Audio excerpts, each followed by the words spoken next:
Okay, here's my outline for this video about the why behind for the other area formulas of a triangle. So first is about the area formula when you know two sides and the angle between those two sides. Then about when you know three sides. This is called Herons Formula, and I explain it by using algebra and then trigonometry. And then the formula for when you know two angles and the side between those two angles. And then two angles and the side that is not between those two angles.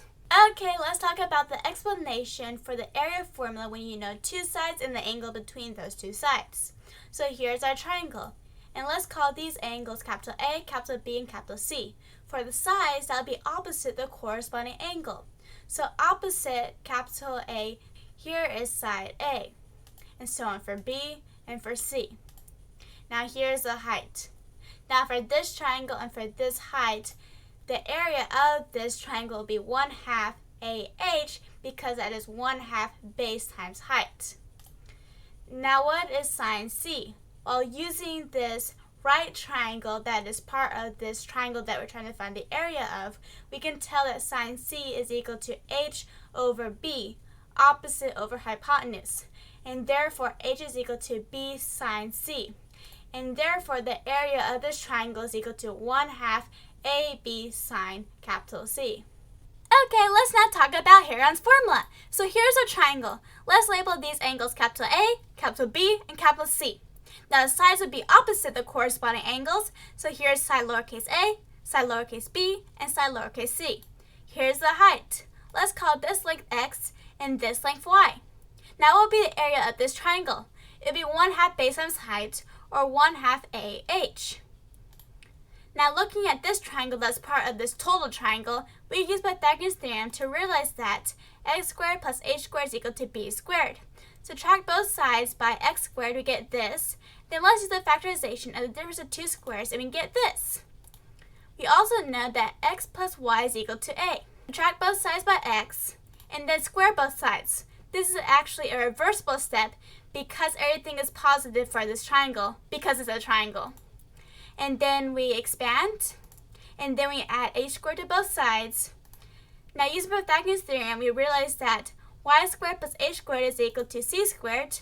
And using Pythagoras theorem, we also realize that x squared plus h squared is equal to b squared. And then we add 2ax to both sides. We subtract both sides by c squared, and then we divide both sides by 2a.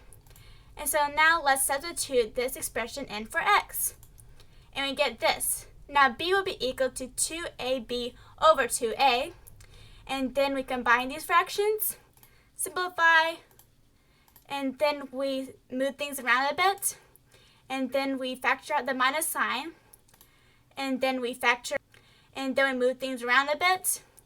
And now we do factorization of the difference of two squares. Simplify, move things around a bit. And now here, that is a plus b minus c. That would be equal to a plus b plus c minus 2c. And do the same idea for the later two similar expressions. And now we take the 1/2 from the bottom and we move it up to the top with the numerator. And then looking here, we want to simplify this part, these two expressions. And then we simplify that. And now we multiply 2 and we multiply 1/2. That will make it the same expression still because 2 times 1/2 is equal to 1. And then we multiply the 1/2 out. And then we take the 2 to the beginning. And now let's let s be equal to a plus b plus c and that over 2. Now this is not the average of the sides. That would have a denominator of 3. This is the semi-perimeter or half of the perimeter. The perimeter would be a plus b plus c. And so let's substitute s in for these expressions. And we get this. And then multiplying out, we get this. And then moving things around a bit. And so taking the square root of both sides, we get that h is equal to the square root of this. And then simplifying, we get this. Now remember that the area is equal to 1/2 AH, and so we substitute the expression for h here. And then simplifying, we get this area formula, which is Herons Formula. Here is the law of cosines. Add both sides by 2ab cosine c. subtract both sides by c squared, divide both sides by 2ab. Now the area of a triangle is equal to 1/2 AB sine C as shown earlier in this video. Now sine C would be equal to the square root of 1 minus cosine squared C. Now how do I know that it's not negative square root of that? Well, sine C has to be positive because C has to be between 0 degrees and 180 degrees because it's one of the angles in the triangle. And then we substitute that in, simplifying. Now, anything over that anything, as long as that anything is not 0, will be equal to 1. And then combining. And now we take things out of the square root, simplifying. And then we do the factorization of the difference of two squares, simplifying, moving things around a bit. Now factorization of the minus sign, factorization, moving things around a bit. Now factorization of the difference of two squares, simplifying, moving things around a bit. A plus B plus C minus 2C would be equal to A plus B minus C. And likewise for the next two similar expressions.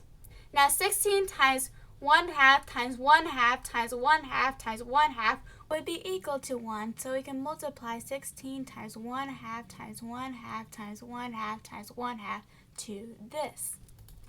And then moving things around a bit. And then we split up some of these fractions, simplify.